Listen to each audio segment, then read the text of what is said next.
Dear student, आज हम लोग देखेंगे लर्निंग एंड टीचिंग। ये जो है बीएड फर्स्ट ईयर का है, जिसमें कि आप लोग देखेंगे कि किस तरह से इनके बारे में हम लोग डिस्कस करते हैं। और ये जो है बहुत ही शॉर्ट पीडीएफ है, जिसमें कि आप लोग अगर इसको लिख लेते हैं या नोट्स बना लेते हैं शॉर्ट में, ये हूबहू आप एग्ज़ाम हॉल में भी नोट कर सकते हैं, अच्छे से अच्छे मार्क्स मिल जाएंगे। बट अगर आप चाहते हैं कि आप अगर कोई किसी भी यूनिवर्सिटी से हैं और हिंदी मीडियम से हो या इंग्लिश मीडियम से, अगर आप पीडीएफ चाहते हैं और अच्छे खासा तैयारी करना चाहते हैं, तो आप मेरे डिस्क्रिप्शन में दिया गया है लिंक, जो कि टेलीग्राम का है। आप वहां से जाके उनमें ज्वाइन हो सकते हैं और वहां पे बहुत सारे सभी पीडीएफ इंग्लिश और हिंदी मीडियम में उपलब्ध करवाया गया है। आप वहां ज्वाइन करके सबको अच्छे से पढ़ के और अपनी तैयारी को बेहतर बना सकते हैं। तो चलिए आज हम लोग देखते हैं लर्निंग एंड टीचिंग इनके बारे में। और एक सूचना जो कि आप लोग के लिए है, अगर आप मेरे चैनल्स पे पहली बार विजिट कर रहे हैं तो आप इस चैनल को सब्सक्राइब कर लें, क्योंकि बीएड से रिलेटेड जितने भी जो है आने वाले वीडियोज़ है, ये सबसे पहले आपको पहुंच जाए, ताकि आप अच्छे से अच्छे नोट्स बना लें और कम समय में तैयारी को बेहतर कर पाएँ।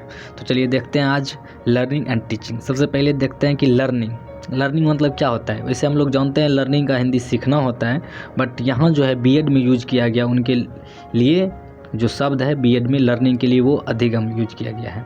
जैसा कि आप लोग देख सकते हैं, अगर इनकी मीनिंग का बात करें हम लोग, तो ये सीखना होता है। सीखना मीनिंग जो है एक प्रक्रिया है। अगर सीखना एक प्रक्रिया है, इसके फलस्वरूप व्यवहार में परिवर्तन होता है। सीखने से व्यवहार में होने वाले परिवर्तनों में अभ्यास का बहुत महत्व होता है। आप लोग पता ही होगा, अगर आप लोग कुछ नया सीखते हैं, कुछ जानते हैं, तो आपके व्यवहार में जो है परिवर्तन होता है, और जो समाज के दृष्टिकोण से किस तरह से आदमी को व्यवहार करना चाहिए, उनमें बहुत सारा परिवर्तन होता है। और ये परिवर्तन जो होगा अभ्यास करने से ही होगा। ये इनके बारे में बताया जा रहा है। तो आगे हम लोग देखते हैं, मनुष्य अपने जीवन में अभ्यास और अनुभव से सीखता है। जैसा कि आप लोगों को मैंने बताया, वर्तमान अनुभवों में होने वाली बढ़ोतरी सीखने का एक ही प्रकार है। इसमें व्यक्ति जो है व्यवहार, फिर ज्ञान, फिर रुचि और कौशल, इन अनुभवों से सीखने का एक क्रम है। सीखना एक कर्मिक प्रक्रिया है जो जीवन पर्यंत चलती रहती है। व्यक्ति अपने परिवार, आस पड़ोस, स्कूल, वातावरण सभी से कुछ न कुछ सीखते रहता है, जिसके उसके व्यवहार में परिवर्तन आना ही एक तरीका जो है कि एक सीखने का प्रक्रिया है।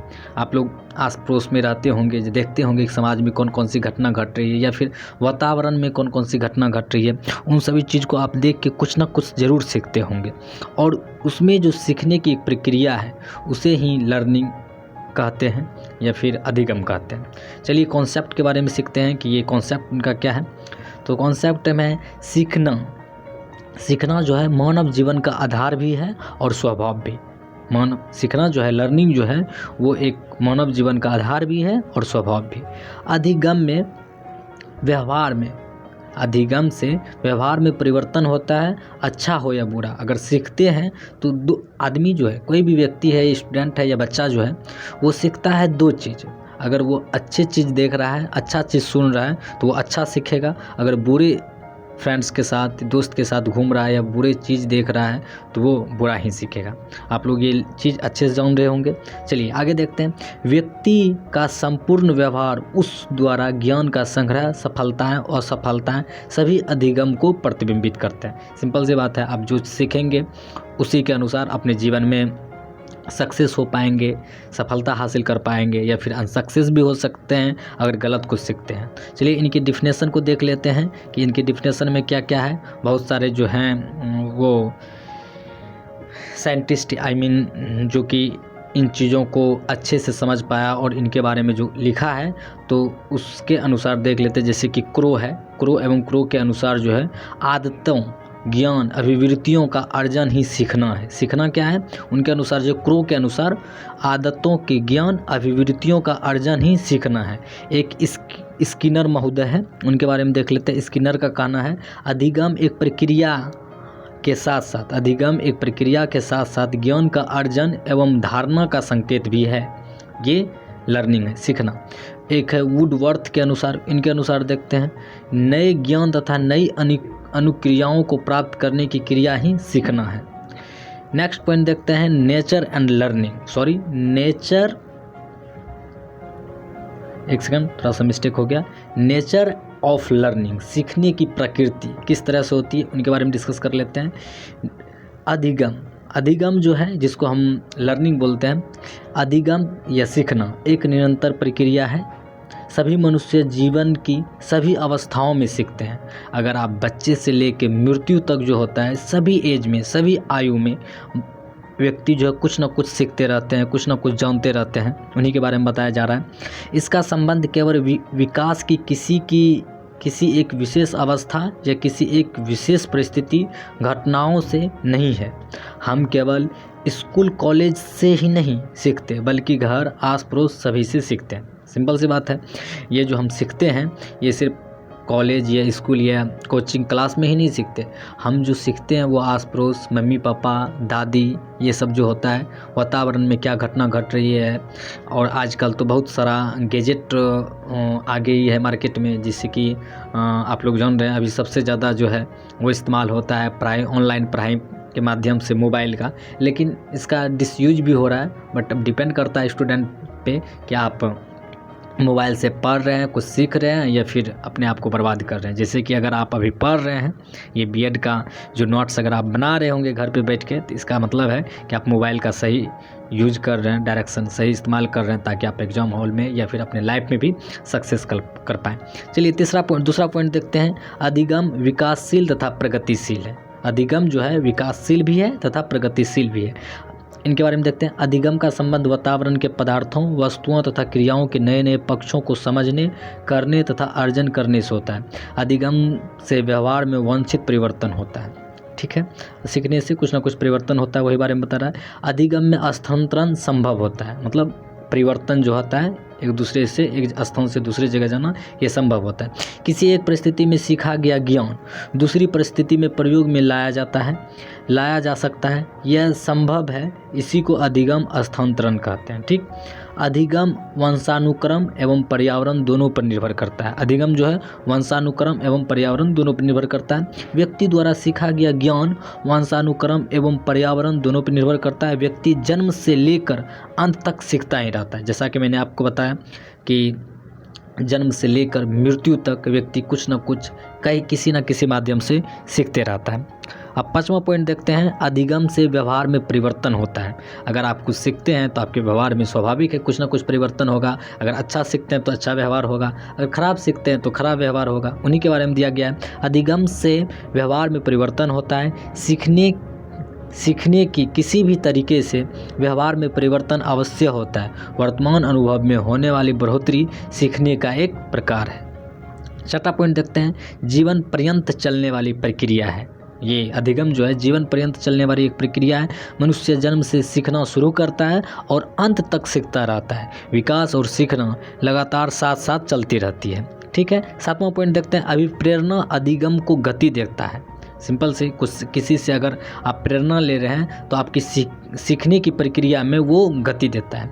अभिप्रेरणा के अनुसार मतलब यह कारण मनुष्य सही दिशा में प्रयास करता है, सही साधनों का चुनाव कर वांछित उद्देश्यों की प्राप्ति करता है। वांछित मतलब जो आप सीखना चाहते हैं, अच्छा चीज़ सीखना चाहते हैं, उस उद्देश्य को प्राप्ति कर सकता है। 8वां पॉइंट है। अधिगम सार्वभौमिक प्रक्रिया। अधिगम सभी जगहों पर होता है, कोई भी जगह निश्चित नहीं होती। अधिगम मतलब सीखना। अधिगम में श्रेष्ठता और निपुणता क्रमानुसार बढ़ती है। सभी व्यक्ति सीखने की पूर्ण क्षमता रखते हैं। सभी व्यक्ति में सीखने की क्षमता होती है, लेकिन कोई व्यक्ति नहीं सीखता है, ये उनकी कमजोरी है।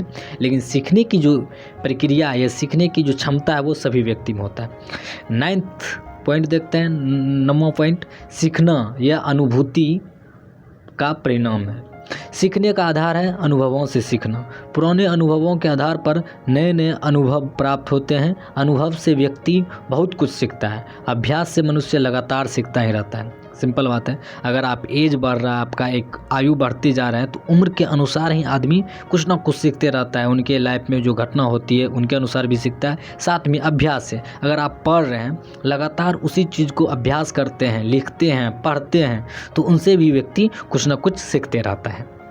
और ये 9 नंबर पॉइंट। फिर 10th पॉइंट देखते हैं, ये अधिगम जो है, अधिगम व्यक्ति के सर्वांगीण विकास में सहायक होता है। सर्वांगीण मतलब सभी तरह से आपके विकास में सहायक करता है अधिगम। सीखना, व्यक्ति अपने जीवन में बहुत कुछ सीखता है, कुछ वांछित मतलब कुछ अच्छी, कुछ अवांछित मतलब कुछ गलत। अधिगम से व्यक्ति का सर्वांगीण विकास होता है। संतुलित और सर्वांगीण विकास में अधिक प्रक्रिया का महत्वपूर्ण योगदान रहता है। ठीक, अब देखते हैं लर्निंग प्रोसेस, अधिगम प्रक्रिया क्या है उनके बारे में देख लेते हैं। उद्देश्य मतलब हम लोग जो पढ़ते हैं, सीखते हैं, इनकी क्या प्रोसेस है, ये किस तरह से हम सीख सकते हैं, उसके बारे में डिस्कस करते हैं। इनके लिए 5 चीज़ों को आप लोग देखेंगे और इसी चीज़ को अगर अपने लाइफ में इम्प्लीमेंट करते हैं, ऑटोमेटिक है आप इतने, अगर बीएड कर रहे होंगे तो आप बीए क्वालिफाई होंगे, बीएड कर रहे हैं तो, और कुछ ना कुछ अभी तक तो बहुत कुछ आप सीख लिए होंगे और आपको बहुत ही कम कठिनाई होगी और अच्छे से समझ में भी आएगी कि किस तरह से व्यक्ति सीखता है। पहला, आप कोई भी चीज़ कीजिए तो उद्देश्य रखिए कि हम जो ये बीएड कर रहे हैं, अगर बीएड के माध्यम से अगर हम बताना चाहें तो आपका क्या होगा, उद्देश्य आपका होगा कि हम टीचर बने। तो आप लक्ष्य जो है निर्धारित किए, उद्देश्य जो है आपका उद्देश्य है टीचर बनना, ये लक्ष्य का निर्धारण हुआ। फिर अभिप्रेरणा, किसी से सीखने की, आप टीचर होंगे मतलब, या फिर जो जहाँ से बीएड कर रहे हैं वहाँ से, या फिर यूट्यूब के माध्यम से, या फिर किसी के वीडियो के माध्यम से, किसी ना किसी के माध्यम से आप सीखने की जो है प्रेरणा लेते हैं, वही होता है अभिप्रेरणा। तीसरा पॉइंट है बाधाएं। आप जो सीखते हैं, सीखने वक्त कुछ ना कुछ कठिनाइयों का सामना करना पड़ता है, वो बाधाएं आती है आपके सीखने की प्रोसेस में, प्रक्रिया में, वो बाधाओं को सामना करते हुए आगे बढ़ना। फिर संगठन, किसी संगठन से जुड़ कर या मिल कर सीखना। संगठन जैसे हुआ इंस्टीट्यूट, जिस इंस्टीट्यूट में आप पढ़ रहे होंगे, किसी इंस्टीट्यूट में व्यक्ति जुड़ के, पढ़ के, मिल के पढ़ते हैं और आगे बढ़ते हैं। इसी तरह से लक्ष्य, फिर लास्ट में आप अगर टीचर बन जाते हैं, आप एक की लक्ष्य प्राप्ति हो जाती है। इसी 5 प्रोसेस को अधिगम प्रक्रिया कहते हैं। अब अगर आपको एक इम्पॉर्टेंट बात मैं बता दूं, ये जो है पार्ट 1 है, लर्निंग का पार्ट 1 है, क्योंकि ये वीडियो लंबा ना हो जाए इस वजह से मैंने इसको 2 पार्ट में बांट दिया। ये पहला पार्ट था और सेकेंड पार्ट आपको बहुत जल्द अपलोड कर दी जाएगी। और जो फर्स्ट पार्ट देख लिए हैं, अगर आप सेकेंड पार्ट देखना चाहते हैं तो लिंक में सेकेंड पार्ट का लिंक दे दिया जाएगा, डिस्क्रिप्शन में सेकेंड पार्ट का लिंक, आप वहां से भी सेकेंड पार्ट देख सकते हैं। और आज की वीडियो यहीं समाप्त होती है। अगर आप इस चैनल से जुड़े हैं, अगर आपको ये वीडियो पसंद आती है और कुछ ना कुछ सीखने को अगर मिलती है, तो आपसे निवेदन है कि आप इस चैनल को ज़रूर सब्सक्राइब कर लें और अपने दोस्तों के साथ शेयर करें, लाइक करें।